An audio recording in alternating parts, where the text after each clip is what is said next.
আজকে হচ্ছে ঈদের দ্বিতীয় দিন, তবুও মনটা আমাদের শান্তি নাই। তো ভাবলাম একটু যদি বন্ধের মাঝখানে যায় বসে থাকি, তারপরে হয়তো একটু মনে শান্তি পাবো।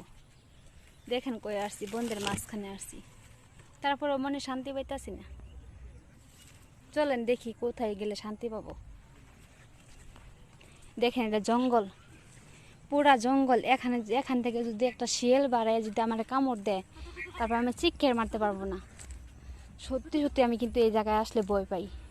তারপরও একটু বসি মনে শান্তি খোঁজার জন্য, যদি একটু মনে শান্তি পাই। বসলাম। উফ, দেখেন কই বসছি, দেখছেন? তারপরে মনটা মধ্যে শান্তি পাইতেছি না।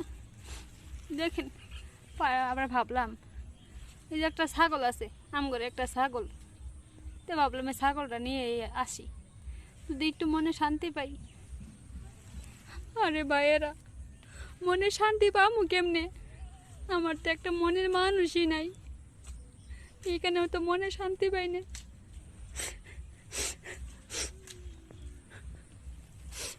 কি ভাই, রাগ করলা? রাগ করো না।